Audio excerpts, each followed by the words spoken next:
యోహాను సువార్త మొదటి అధ్యాయము 42వ వచనము. మేము మెస్సియాను కనుగొంటిమని అతనితో చెప్పి. ఇది ఎవరితో చెప్పిండంటే అదే అధ్యాయము 35 నుండి 41 వచనములు. మరునాడు మరలా యోహానును అతని శిష్యులలో ఇద్దరును నిలుచుండగా అతడు నడుచుచున్న యేసు వైపు చూచి, ఇదిగో దేవుని గొర్రెపిల్ల అని చెప్పెను. అతడు చెప్పిన మాట ఆ ఇద్దరు శిష్యులు విని యేసును వెంబడించిరి. యేసు వెనుకకు తిరిగి వారు తన్ను వెంబడించుట చూచి, మీరేమి వెదుకుచున్నారని వారిని అడుగగా, వారు రబ్బీ, నీవెక్కడ కాపురమున్నావని ఆయనను అడిగిరి. రబ్బీ అను మాటకు బోధకుడని అర్థము. వచ్చి చూడుడని ఆయన వారితో చెప్పగా, వారు వెళ్ళి ఆయన కాపురమున్న స్థలము చూచి ఆ దినము ఆయన యొద్ద బస చేసిరి. అప్పుడు పగలు రమారమి 4 గంటల వేళ ఆయను. యోహాను మాట విని ఆయనను వెంబడించిన ఇద్దరిలో ఒకడు సీమోను పేతురు యొక్క సహోదరుడైన ఆంద్రెయ. ఇతడు మొదట తన సహోదరుడైన సీమోనును చూచి, మేము మెస్సియాను కనుగొంటిమని అతనితో చెప్పెను. సో ఇక్కడ ఎవరు కనుగొన్నారు? ఆంద్రెయ కనుగొన్నాడు ఇక్కడ. అయితే ఇక్కడ ఆంద్రెయ ఎవరితో చెప్తున్నాడు?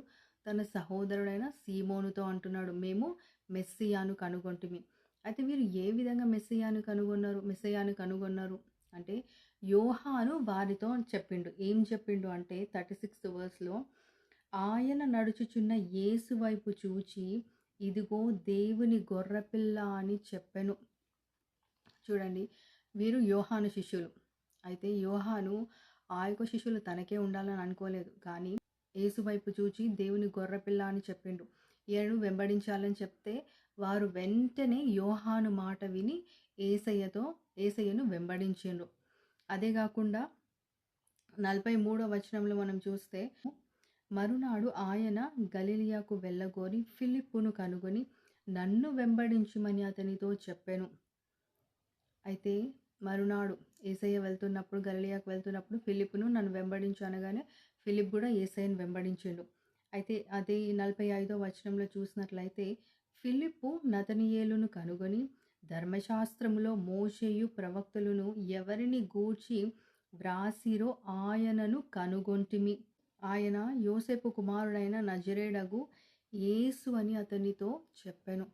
ఇక్కడ మనం వాక్యంలో చూసినట్లయితే ఫిలిప్ కూడా దేవుడు అతన్ని వెంబడించు అనగానే దేవుని వెంబడించిండు. అతడు వెళ్ళి నతనయేలు కూడా చెప్పిండు, మేము ఆయనను కనుగొంటిమి. ఎవరాయన? వాక్యంలో ధర్మశాస్త్రంలో వ్రాయబడినటువంటి మాటలు అంటే ఎవరు రాసినది? మోషేయు ప్రవక్తలను ఎవరిని గూర్చి వ్రాసిండ్రో ఆయనను మేము కనుగొంటిమి అని చెప్తున్నాడు. అయితే ఆయన ఎవరు అంటే నజరేయుడైన యేసు. అయితే ఇక్కడ యోహాను చెప్పిన వెంటనే ఆంద్రెయ యోహాను వెంబడించిండు యేసయ్యను.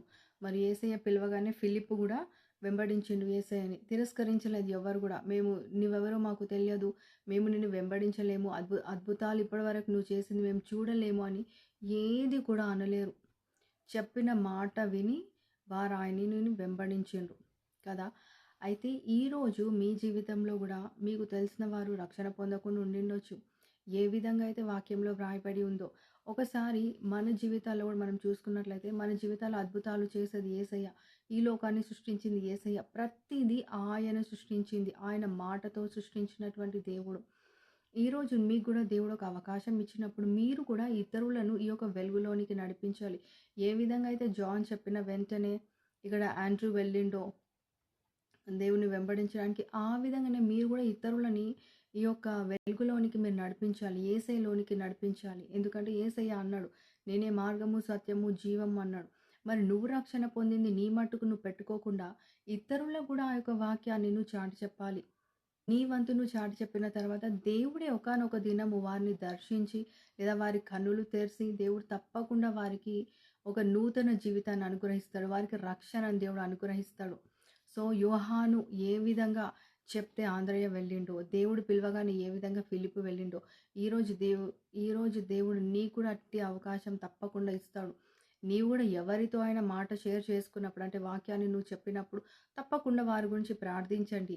తప్పకుండా దేవుడు వారిని దర్శించి వారికి తగిన సమయం ముందు వారిని రక్షణలోనికి నడిపిస్తాడు God bless you.